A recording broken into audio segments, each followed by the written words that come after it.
People ask me all the time, what is the secret to success? And I always tell them what the short version is, you got to have a 22-inch biceps. And you got to be able to kill predators with your bare hands. And of course, you got to have this charming Austrian accent. That's a given. The long version is that I actually always had 5 rules. You don't need to be a bodybuilding champion. You don't need to want to be an action hero or anything like that.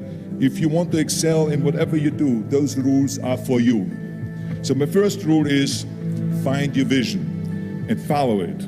If you don't have a goal, if you don't have a vision, you just drift around. You're not going to be happy. I grew up after the Second World War. Austria, right along with Germany, lost the Second World War. There was, of course, depression. There was a terrible economic situation. I wanted to get out of there. I wanted to escape. And luckily, one day in school, I watched a documentary about America. I knew exactly that is where I wanted to end up. The question was just, how do I get there? How do I get to America? No one had the money to travel or anything. But one day, I was fortunate enough to see a bodybuilding magazine. And on the cover was this very muscular guy. Mr. Universe becomes Hercules star. His name was Reg Park. I read the article as fast as I could, learning about how he grew up in Leeds in England, poor, and how he trained 5 hours a day, every single day, and trained and trained and trained, and then he finally became Mr. Great Britain, and then became Mr. Universe. And then he won a second Mr. Universe title and a third Mr. Universe title, and then all of a sudden he landed in Rome in Cinecittà doing Hercules movies. And as I read, I became more and more certain. I had that vision very clearly laid out, to be a champion on that same stage where he won the Mr. Universe, and then to move to America, then get into movies. From that moment on, everything that I did, no matter how hard I had to work or how much I had to struggle, it didn't matter, because I knew what the purpose was, and I found my passion. Always discover your vision, and the rest will follow. Now, my second rule is never ever think small. You have to go and shoot for the stars. I didn't just think about being in movies. No, I wanted to be a movie star. I wanted to have above the title billing. I wanted to become the highest paid entertainer. I basically wanted to be another John Wayne. What's wrong with that? Never think small, think big. My third rule is ignore the naysayers. I think it is natural that when you have a big vision and big dreams and you have big goals, that people are going to say around you, I don't think it can be done. I think it's impossible. I mean, it started right away when I was 15 years old and I became a bodybuilder. Right after the top, when I said, I want to be a world champion in bodybuilding, I want to be Mr. Universe. They immediately said, are you crazy? Bodybuilding is an American sport, forget about it, it's nuts. And then when I wanted to go into show business, after I won 13 world championship titles in bodybuilding, I said, I want to be like Reg Park. I want to be a Hercules, I want to get into movies. Well, I tell you, when I met those agents and managers, their reaction was, oh, Arnold, that is so funny. You want to be what, a leading man? Oh, come on. I mean, look, first of all, let's start with your body. You're gigantic, you're like a monster.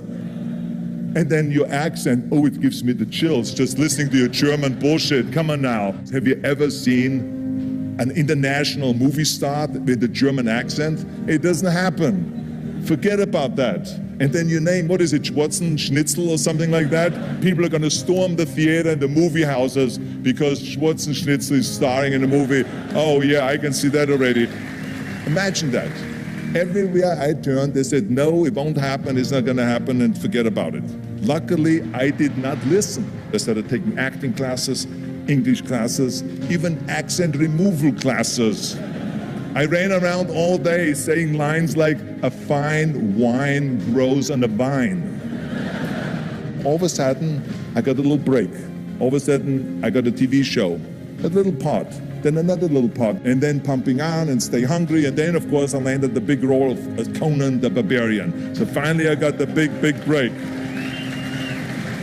And you know what was so interesting about it was the director said at the press conference, if we wouldn't have had Schwarzenegger with those muscles, we would have had to build one. And then when I did Terminator, James Cameron said, The Alpi backline became one of the most famous movie lines in history because of Arnold's crazy accent, because he sounded like a machine. So as you see, everything that the naysayers said was a liability became an asset. Ignore the naysayers. The fourth rule is work your ass off. You never want to fail because you didn't work hard enough. It doesn't matter in what area you're in. No pain, no gain. Listen, when I came to the United States, I remember that I trained 5 hours a day, every day, and I was managing a construction business, and I was a bricklayer, and I went to college also, and I took acting classes from 8 o'clock at night to 12 o'clock midnight. Every day I did that. Work your butt off. That's what I always believe. No matter what you do, work, work, work. And my fifth and last rule is, don't just take. Give something back. Tear down that mirror that makes you always look at yourself. And you will be able to look beyond that mirror, and you will see the millions and millions of people that need your help. And this is why I tried to take every opportunity that I could to give something back. I started training Special Olympians. I started after-school programs for the most vulnerable children, for inner-city children, to make them be able to say no to drugs, no to gangs, and no to violence. We all can create change, whether it is in our neighborhood or in our local schools, because the bottom line is, it is up to us. Have a vision. Think big. Ignore the naysayers. Work your ass off and give back and change the world. Because if not us, who? If not now, when?